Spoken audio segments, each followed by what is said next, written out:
ಅಂದರೆ ಬೆಂಗಳೂರಿಗೆ ನಾವು ಅಮೌಂಟ್ ಕೊಡ್ತಾ ಇದ್ದೀವಿ, ಅದರಲ್ಲಿ ಕೇವಲ 10ರಿಂದ 12%. ಇಲ್ಲಿ 100 ರೂಪಾಯಿ ಕೊಟ್ಟರೆ ಒಬ್ಬರಿಗೆ, ಅಲ್ಲಿ 10 ರೂಪಾಯಿ ಕೊಡುವಂಥ ಒಂದು ಪರಿಸ್ಥಿತಿ ಬಂದಿರುವಂಥದ್ದು.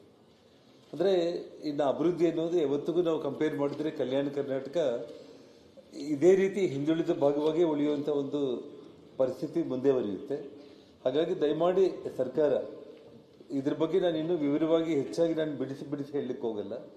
ಅಟ್ಲೀಸ್ಟ್ ಬರೋ ದಿನಗಳಲ್ಲಾದರೂ ಕೂಡ ಈ ಭಾಗಕ್ಕೆ ಏನು ಆದ್ಯತೆ ಕೊಡ್ತಾ ಇದ್ದೀವೋ ಬರೋ ಒಂದು 3-4 ವರ್ಷ 5 ವರ್ಷ ಕಲ್ಯಾಣ ಕರ್ನಾಟಕಕ್ಕೆ ನಾವು ಆದ್ಯತೆ ಕೊಡೋದ್ರ ಮೂಲಕ ಎಲ್ಲ ಇಡೀ ನಮ್ಮ ರಾಜ್ಯ ಕೂಡ ಅಭಿವೃದ್ಧಿ ಹಂತದಲ್ಲಿ ಇದೆ ಅಂತೇಳಿ ಒಂದು ಒಳ್ಳೆಯ ಸಂದೇಶ ಕೊಡುವಂಥ ಒಂದು ಪ್ರಾಮಾಣಿಕ ಪ್ರಯತ್ನ ಸರ್ಕಾರ ಮಾಡಲಿ ಅಂತೇಳಿ ಹೇಳ್ತಾ, ಯಾಕಂದ್ರೆ ಇವತ್ತು ಕಲ್ಯಾಣ ಕರ್ನಾಟಕದಲ್ಲಿ ಆರೋಗ್ಯ ಮತ್ತು ಮೂಲಸೌಕರ್ಯ, ಶಿಕ್ಷಣ ಸೇರಿದಂತೆ ಎಲ್ಲ ವಿಚಾರಗಳಲ್ಲಿ ಕೂಡ ಇವತ್ತು ನಾವು ತೀರಾ ಹಿಂದುಳಿದಿದ್ದೀವಿ. ಎರಡನೇ ಮುಖ್ಯ ವಿಚಾರ, ನಾನು ನಮ್ಮ ಮಿರ್ಚಿ ರೈತರ ಬಗ್ಗೆ ಮಾತಾಡಬೇಕಂತ ಅನ್ಕೊಂಡಿದ್ದೆ. ನನ್ನ ಸಹೋದರ ಗಣೇಶ್ ಅದ್ರ ಬಗ್ಗೆ ಬಹಳಷ್ಟು ವಿವರವಾಗಿ ಹೇಳಿದ್ದಾರೆ. ಹಾಗಾಗಿ ಮತ್ತೆ ನಾನು ಅದ್ರ ಬಗ್ಗೆ ಹೆಚ್ಚಾಗಿ ಮಾತಾಡೋದಕ್ಕಿಂತ ಕೂಡ, ಯಾಕೆಂದರೆ ಬಳ್ಳಾರಿಯಲ್ಲಿ ನನ್ನ ನಿವಾಸದಿಂದ ಗಂಗಾವತಿ ವಿಧಾನಸಭಾ ಕ್ಷೇತ್ರಕ್ಕೆ ಹೋಗೋ ಸಂದರ್ಭದಲ್ಲಿ ಸಂಪೂರ್ಣವಾಗಿ ಇಡೀ ಕ್ಷೇತ್ರನೇ ಬರುತ್ತೆ. ದಾರಿಯಲ್ಲಿ ಹೆಜ್ಜೆಯಲ್ಲಿ ಕೂಡ ರೈತರು ಗಾಡಿಗಳನ್ನ ನಿಲ್ಲಿಸಿಬಿಟ್ಟು ಅವರ ಗೋಳನ್ನು ನಾವು ಕೇಳ್ತಾ ಇದ್ರೆ ಕೆಲವೊಂದ್ಸಲ ನಿಜವಾಗ್ಲೂ ಕೂಡ ಅಲ್ಲೇ ಕಣ್ಣೀರು ಬರುವಂಥ ಒಂದು ಪರಿಸ್ಥಿತಿ. ಇವತ್ತು ಮಿರ್ಚಿ ರೈತರಿಗೆ ಇವತ್ತು ಬಹಳ ದೊಡ್ಡ ಪ್ರಮಾಣದಲ್ಲಿ ಬೆಳೆ ಆಗ್ಬಿಟ್ಟಿದೆ, ಆದರೆ ಅವರಿಗೆ ಬೆಲೆ ಸಿಗ್ತಾ ಇಲ್ಲ. ಗಣೇಶ್ ಬಹಳ ನೀಟಾಗಿ ಅದ್ರ ಬಗ್ಗೆ ಹೇಳಿದ್ದಾರೆ. ದಯಮಾಡಿ ಬಳ್ಳಾರಿ, ವಿಜಯನಗರ, ಗಂಗಾವತಿಯ ಸುತ್ತಮುತ್ತಲ ಇರುವಂಥ ರೈತರ ಒಂದು ಗೋಳನ್ನು ಸರ್ಕಾರ ಅರ್ಥ ಮಾಡಿಕೊಂಡು ಇವತ್ತು ಹೆಚ್ಚು ಕೋಲ್ಡ್ ಸ್ಟೋರೇಜ್ಗಳು, ಗೋಡೌನ್ಗಳು ಇಲ್ಲದೆ ಇರೋ ಕಾರಣ ಕಳೆದ ವರ್ಷ ಬೆಳೆಯನ್ನು ಏನು ಅವರು ಸ್ಟಾಕ್ ಇಟ್ಟಿದ್ದಾರೋ ಇನ್ನು ಅದರಲ್ಲಿ ಅರ್ಧ ಸ್ಟಾಕ್ ಹಾಗೇ ಇದೆ. ಮತ್ತು ಈ ಸಲ ಬೆಳೆ ಬಹಳ ದೊಡ್ಡ ಪ್ರಮಾಣದಲ್ಲಿ ಬಂದಿದೆ. ಇವತ್ತು ನಮ್ಮ ಕೇಂದ್ರ ಸಚಿವರಾದ ಪ್ರಹ್ಲಾದ್ ಜೋಶಿ ಅವರು ಕೂಡ ಕೇಂದ್ರ ಸಚಿವರಾಗಿರುವಂಥ ಶಿವರಾಜ್ ಸಿಂಗ್ ಚೌಹಾಣ್ ಅವರ ಹತ್ರ ಈ ವಿಷಯ ಪ್ರಸ್ತಾಪ ಮಾಡಿ ಕರ್ನಾಟಕ ರಾಜ್ಯದ ಮಿರ್ಚಿ ರೈತರಿಗೆ ಸಹಾಯ ಮಾಡಬೇಕಂತ ಕೇಳಿದ್ದಾರೆ. ರಾಜ್ಯದ ಮುಖ್ಯಮಂತ್ರಿಗಳು ಕೂಡ ಈಗಾಗಲೇ ಕೇಂದ್ರ ಸಚಿವರಿಗೆ ಲೆಟರ್ ಬರೆದಿದ್ದಾರೆ.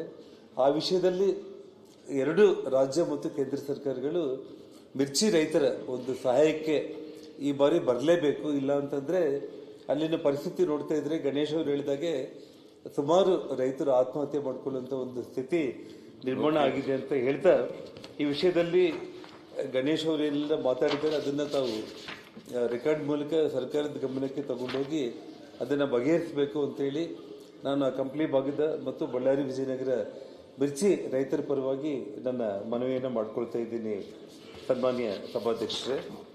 ಅದೇ ಒಂದು ರೀತಿಯಲ್ಲಿ ನಮ್ಮ ಕೊಪ್ಪಳ ಯೂನಿವರ್ಸಿಟಿ ಬಗ್ಗೆ ಈಗಾಗಲೇ ಮುಖ್ಯಮಂತ್ರಿಗಳು ಯೂನಿವರ್ಸಿಟಿಯನ್ನು ಮುಚ್ಚಲ್ಲ ಅಂತೇಳಿ ಅವರು ಈಗಾಗಲೇ ಹೇಳಿದ್ದಾರೆ.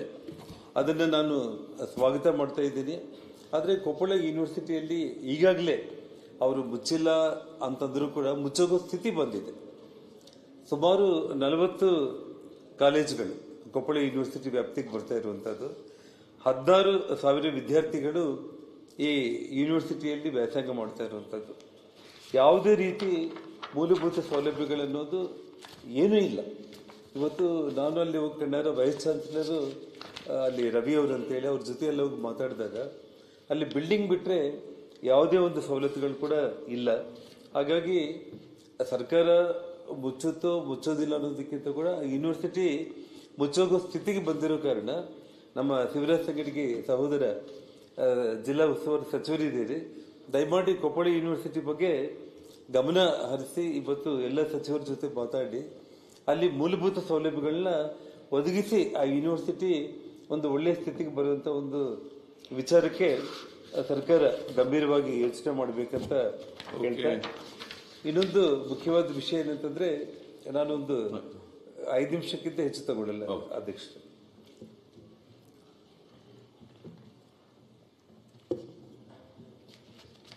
ಹಿಂದೆ ನಾವು ಸನ್ಮಾನ್ಯ ಮುಖ್ಯಮಂತ್ರಿಗಳು ಅಂಜನಾದ್ರಿ ಬೆಟ್ಟಕ್ಕೆ ಹನುಮ ಜನಿಸಿರುವಂಥ ಒಂದು ನಾಡಿಗೆ ಪ್ರತಿ ವರ್ಷ ಕೂಡ 100 ಕೋಟಿ ಅನುದಾನ ಕೊಡ್ತೀವಿ ಅಂತೇಳಿ ಕಳೆದ ಬಜೆಟ್ ಅಲ್ಲಿ ಅವ್ರ ಮಾತನ್ನು ಹೇಳೋದು ಮಾತ್ರ ಅಲ್ಲ, 100 ಕೋಟಿ ಅನುದಾನ ಕೂಡ ತಕ್ಷಣ ಅವರು ಬಿಡುಗಡೆ ಮಾಡಿದ್ದಾರೆ.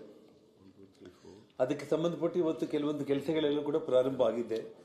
ಆದರೆ ಈ ವರ್ಷ ಸಂಪೂರ್ಣವಾಗಿ ಅಂಜನಾದ್ರಿ ಬೆಟ್ಟದ ವಿಚಾರ ಆಗಲಿ ಏನೂ ಕೂಡ ಅವರು ಬಜೆಟಲ್ಲಿ ಪ್ರಸ್ತಾಪ ಮಾಡದೇ ಇರೋದು ತುಂಬ ಬೇಜಾರಾಗಿರುವಂಥ ವಿಚಾರ.